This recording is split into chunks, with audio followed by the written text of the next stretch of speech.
नमस्कार दोस्तों, let's learn साइंटिका channel में आप सबका स्वागत है।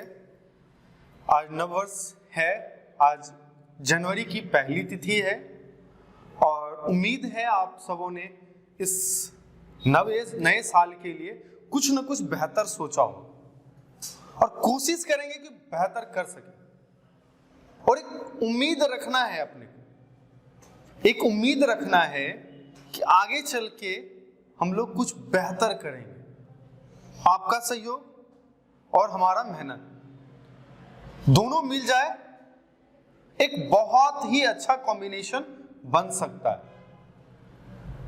क्योंकि शिक्षक शिष्य के बिना अधूरा है और शिष्य शिक्षक के बिना अधूरा है।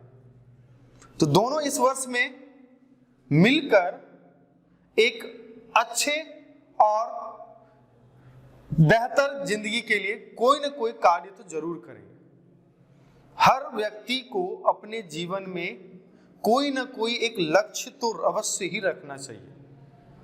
लक्ष्य रखिए, देखते रहिए, उसको पूरा कीजिए। फिलहाल तो मात्रक की जो चीजें छूट गई थी उसे हम लोग कवर कर लेते हैं। चलिए, और कुछ सिस्टम भी है, उसको हम लोग देख लेते हैं। ठीक है, सबसे पहला है हमारा सोनार। सोनार अंग्रेजी में इसको लिखते हैं SONAR। ठीक है, और यहां जो सोनार है, ये जो SO है, SO stand for sound,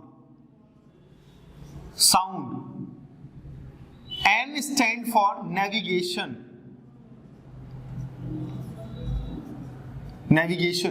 A stand for and, R stand for ranging.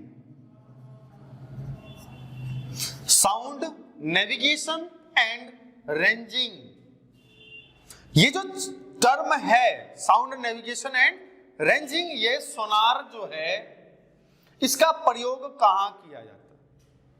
तो यह प्राश्रव्य तरंगों के उपयोग से समुद्र के भीतर, किसके भीतर?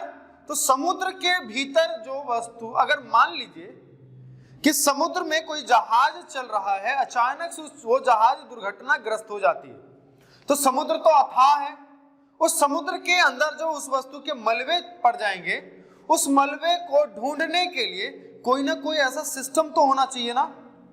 उस सिस्टम का ही नाम है सोनार, जिसको अंग्रेजी में क्या कहते हैं? Sound, navigation and ranging. तो यह जो सोनार है पराश्रव्य तरंग का इस्तेमाल करता है। पराश्रव्य तरंग, पराश्रव्य तरंगों के उपयोग से, पराश्रव्य तरंगों के उपयोग से समुद्र में डूबी हुई, समुद्र में डूबी हुई वस्तु का पता लगाया जाता है। ठीक है, तो ये जो सोनार है, सोनार का इस्तेमाल समुद्र में डूबी हुई वस्तु का पता लगाने के लिए किया जाता है। ठीक है, या फिर समुद्र के अंदर किसी वस्तु की स्थिति, ये तो हो गया डूबी हुई वस्तु, या फिर समुद्र में वस्तु की स्थिति, समुद्र में वस्तु की स्थिति का पता लगाने के लिए।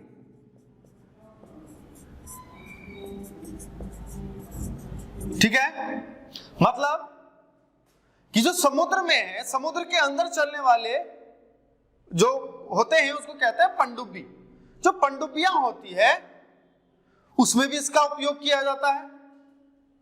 नौका में, नाव, वो जो बड़े बड़े शिप होते हैं उसमें इस्तेमाल किया जाता है समुद्र सोनार का। ठीक है, अगला जो है हमारा, उसका नाम है नॉट। नॉट, इसको अंग्रेजी में KNOT कहते हैं। तो याद रखेंगे कि जो नॉट है वो समुद्री जहाज, क्या कहेंगे, समुद्री जहाज। जो समुद्री जहाज होता है, इस समुद्री जहाज की गति, जो इस जहाज की गति है, उस गति को मापने के लिए या फिर इस गति का जो मात्रक होता है ना, या फिर गति का मात्रक या मापने की इकाई या मात्रक। याद रखेंगे कि नॉट क्या है, समुद्री जहाज की गति मापने की इकाई है। तो याद रखेंगे, एक समुद्री मील, नॉटिकल मील, प्रति घंटे की चाल को नॉट कहते हैं। मतलब एक समुद्री मील, नॉटिकल मील प्रति घंटा कहेंगे नॉटिकल, या फिर समुद्री मील कहते हैं इसको, समुद्री मील प्रति घंटा की जो चाल होती है, इसी को एक नॉट कहा जाता है। ठीक है। अगला जो है उसका नाम है रडार। अंग्रेजी में इसको RADAR से दिखाया जाता है, फिर लिखते हैं। इसका मतलब होता है, R stand for radio,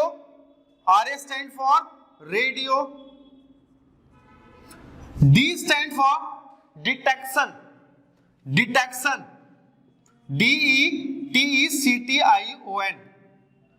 and A stand for and, R stand for ranging, तो रडार क्या हो गया कि रेडियो डिटेक्शन एंड रेंजिंग। यहां पर हमने देखा था सोनार जो पराश्रव्य तरंग का इस्तेमाल कर रहा था, या फिर जिसमें पराश्रव्य तरंगों का इस्तेमाल होता था। इस रडार के अंदर सूक्ष्म तरंग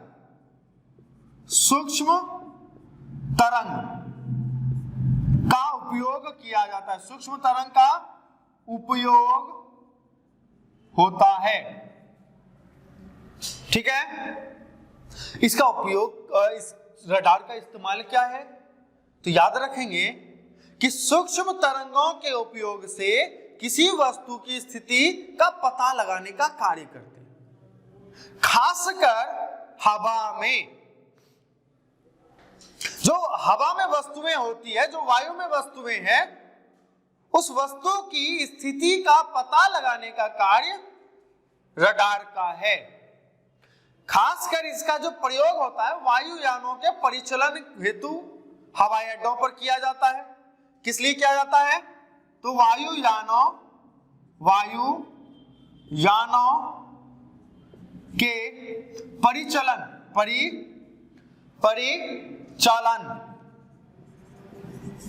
परिचालन के लिए हवाई अड्डों पर होता है, हवाई अड्डों पर होता है। ठीक है। अगला जो टर्म आता है उसका नाम है रिएक्टर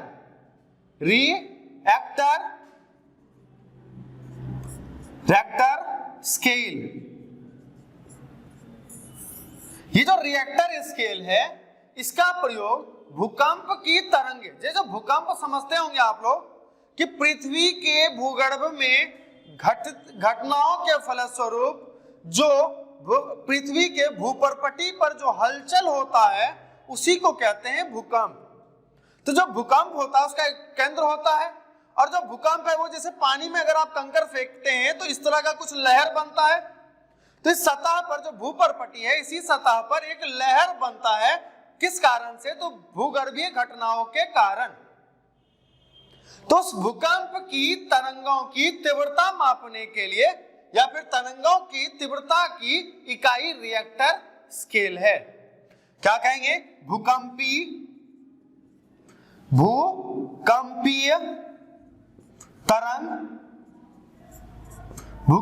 तरंगों की तीव्रता, मतलब इंटेंसिटी, तीव्रता मापने की इकाई है।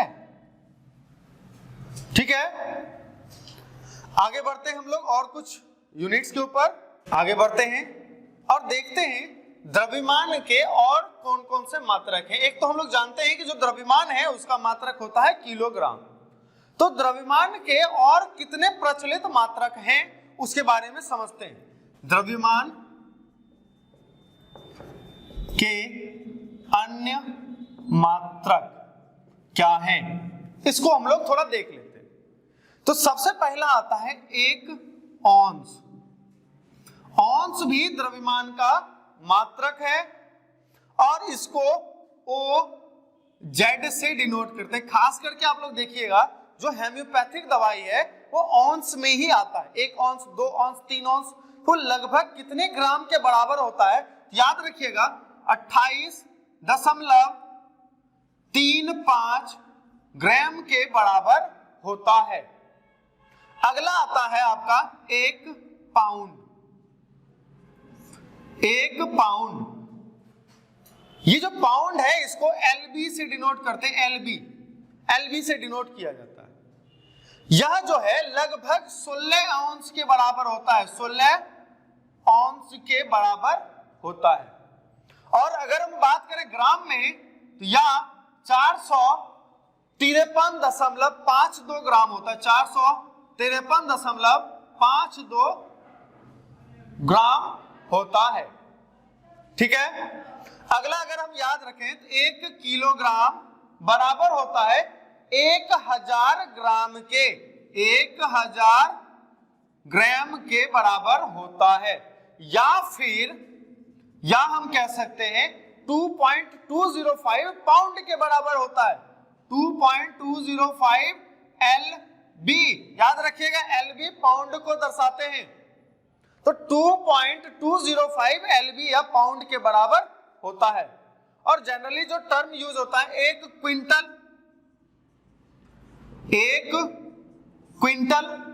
तो एक क्विंटल क्या होता है याद रखेंगे 100 किलोग्राम के बराबर होता है।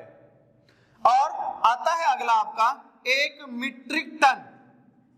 एक मीट्रिक टन, जो एक मीट्रिक टन या एक टन होता है वह लगभग 1000 किलोग्राम के बराबर होता है।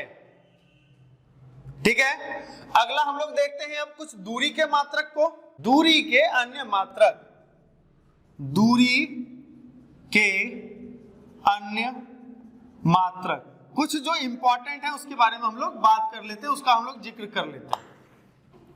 सबसे पहला है एक मील। एक मील या इसी को माइल कहते हैं। जो एक मील या माइल होता है वह लगभग 1609.344 मीटर के बराबर होता है। या फिर इसी को अगर किलोमीटर में दिखाना तो 1.609 लगभग किलोमीटर के बराबर होता है। याद होगा जो मील है, जो भी सिपाही की तैयारी करते हैं, दरोगा की तैयारी करते हैं, आर्मी की तैयारी करते हैं, उसमें जो दौड़ होता है 1 माइल 2 माइल की दौड़ होती है, वो जो एक मील कहता है वो लगभग 1.609 किलोमीटर के बराबर होता है, या फिर 1609.344 मीटर के बराबर होता है। अगला जो आपका आता है वह है एक समुद्री मील। तो जो एक समुद्री मील है, अभी जस्ट हमने नॉटिकल पिछले क्लास में हमने पढ़ा था नॉटिकल मील के बारे में। तो जो नॉटिकल मील होता है उस नॉटिकल मील में कितना मीटर होता है, तो 1852 मीटर होता है। तो याद रखेंगे कि एक समुद्री मील बराबर होता है 1852 मीटर, या फिर इसी को कहते हैं 1.852 किलोमीटर। 1000 से भाग दे दिया, किलोमीटर में बन गया ये। अगला है आपका खगोलीय इकाई, मतलब एक एस्ट्रोनॉमिकल यूनिट, या फिर हम कहेंगे खगोलीय इकाई। खगोलीय इकाई, तो एक खगोलीय इकाई क्या होता है, 1.495 into 10 to the power 11 metre, या 1.495 इंटू 10⁸ किलोमीटर के बराबर होता है, याद रखेंगे। और एक चीज और याद रखेंगे आप लोग, जो समय है, समय का या समय के अन्य मात्रक, जो समय है उसका अन्य मात्रक कौन कौन सा है? तो जो एक चंद्रमास कहता है, एक चंद्रमास, एक चंद्रमास जो है वो लगभग 4 सप्ताह 4 वीक 4 सप्ताह के बराबर होता है, या फिर इसी को 28 दिन कहिए। अब 28 दिन के बराबर होता है, ये तो दिनहीन वाला लिखा गया, चलिए दिन के बराबर होता है लगभग, ये भी याद रखिएगा लगभग। और एक सौर मास, एक सौर मास कितने दिनों के बराबर होता है? तो 30 दिन या 31 दिन या 28 या 29 दिन या 29 दिन। ये पता है 28-29 का कार्यक्रम लीप ईयर के लिए है, लीप ईयर के लिए ये कंसीडर किया जाता है, ये भी याद रखेंगे आप। तो लीप ईयर, एक जो लीप ईयर होता है, लीप वर्ष कहिए इसको, जो लीप वर्ष है उस लीप वर्ष के अंदर वर्ष में 366, वैसे अगर हम वर्ष को देखें एक वर्ष में 365 दिन होते हैं, तो जो लीप वर्ष होता है उसमें एक वर्ष में 366 दिन होते हैं। इसी में फरवरी माह, याद रखेंगे कि फरवरी माह में एक दिन की बढ़ोतरी हो जाती है और 29 दिन हो जाता है। क्लियर है? चलिए इस वीडियो को थोड़ा लंबा नहीं बनाएंगे, पिछला लेक्चर थोड़ा लंबा हो गया था, आज के लिए बस इतना ही रहते हैं हम लोग। आगे अगले वीडियो में हम लोग कवर करेंगे, तब तक के लिए अच्छे से वीडियो को देखिए, स्किप नहीं कीजिएगा, कोशिश कीजिए कि उस पूरे वीडियो को आप लोग देखिए, समझिए, चीजों को नोट डाउन करने का कोशिश कीजिए, ठीक है? और अच्छे से अपना अभ्यास जारी रखिए, है ना?